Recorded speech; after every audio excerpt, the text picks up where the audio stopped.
We have a prosecutor that used the wrong law.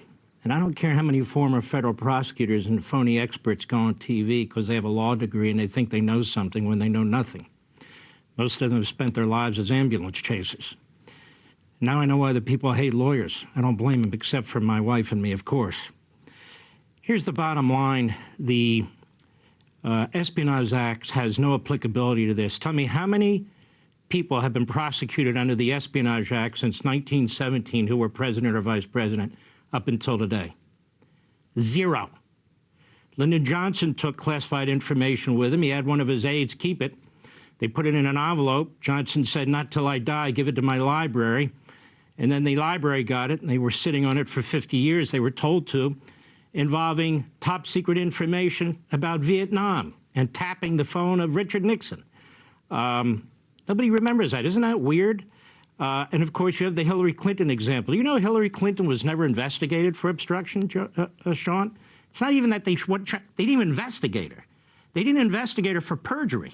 And there was plenty of false statements. They didn't even investigate her for that. And the evidence is beyond anything that we've ever seen with a former Secretary of State. She wasn't even a former president. The Presidential Records Act doesn't even apply to her. And so the Espionage Act, I would argue, doesn't apply to any former president or any former vice president under the Presidential Act. Why? It's called the Presidential Records Act. People come on the TV and they say, well, he needs to have the law applied to him as it would anybody else. No, it's called the Presidential Records Act because he is the executive branch. He's the executive branch. So he doesn't have to rely on some subordinate. Here are the regulations. This is the way you do it, Mr. President. His power comes from the Constitution. He is a third branch of government. Him. He alone. Everything else flows from him. The framers created a president. They didn't create a CIA. They didn't create a special counsel. They didn't create an attorney general. They created a president. And this precedent that people are talking about, people need to pay attention to this. This was an Obama judge trying to help Clinton in 2012, and the Department of Justice should know all about it. And so should the National Archives. It was the case involving the socks, the sock drawer, and Judicial Watch. Now, what happened? Bill Clinton keeps these tapes, which have highly classified information on them, in his sock drawer, which is a little different than Sandy Berger, who kept them in his pants. But nonetheless, he kept them in his sock drawer. Then he retires. He's a former president. So Judicial Watch brings a lawsuit and says, hey, National Archives, go get those. We want to see some of those. So it gets in front of this Clinton judge, Jackson, in Washington. And what does she say? She reads the law, the Presidential Records Act, not the Espionage Act, or Clinton would be doing 50 years with his wife by now. No. She reads the Presidential Records Act. And you know what she concludes? I'll tell you what she concludes. She says the responding agency, the National Archives, the tapes were Mr. Clinton's personal records, therefore not subject to the Presidential Records Act or the Freedom of Information Act.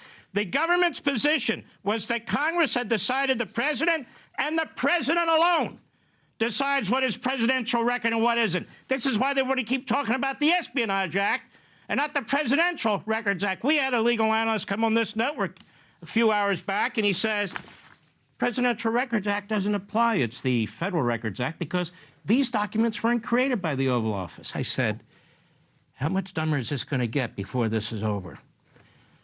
It's what's in the possession of the president, not whether he created it or not whether the vice president created it, not whether the staff created it. The president gets CIA information. The president gets DIA information. The president gets all kinds of information. It comes into the Oval Office, some of which he might create, most of which he doesn't.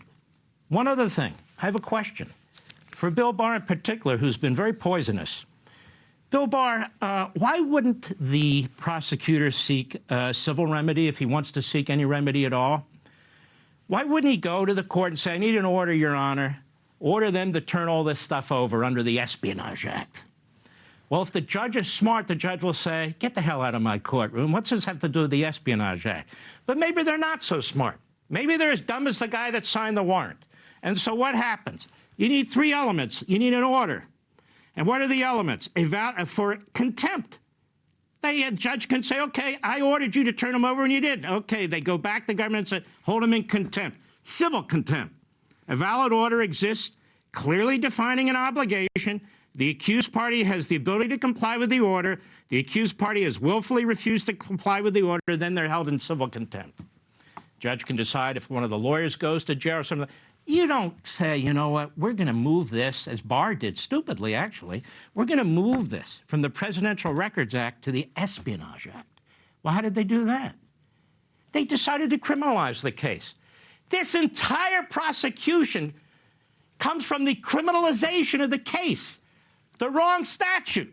The wrong statute. So you know what they're doing now, Sean, in America? They're beating up on the potential judge. Oh, she better be careful. Oh, she's a Trump appointee. So they know what they're doing. These people are fascistic and Marxist. That's what they are. They used the wrong law. Donald Trump did not commit any crimes. He didn't obstruct justice. He didn't commit perjury. He didn't make false statements. It is the prosecutor. It is the Attorney General who did this.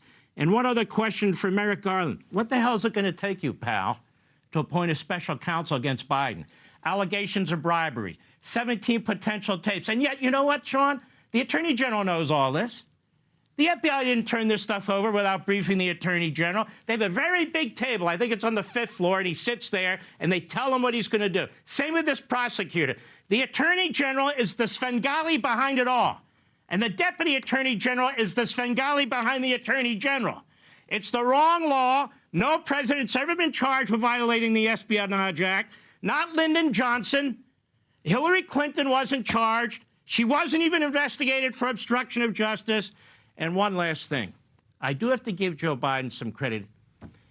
1917, Woodrow Wilson was president. He got this law passed, and he imprisoned 2,000 people, including Eugene Debs, who was the socialist running for president, and he ran for president from prison and got 6% of the vote. Wilson was a segregationist and a racist. Joe Biden was a segregationist and racist. So there you have it. A former segregationist and racist and a past segregationist and racist using the Espionage Act to try and destroy our country. And by the way, you legal analysts who are coming on TV, try to educate yourselves. Try to look a little bit at history. Obviously, read the Constitution, read the case law, be a little bit informed before you go on TV and make an ass out of yourself. I'm done. Want to see more Mark Levin? Go to LevinTV.com and subscribe now.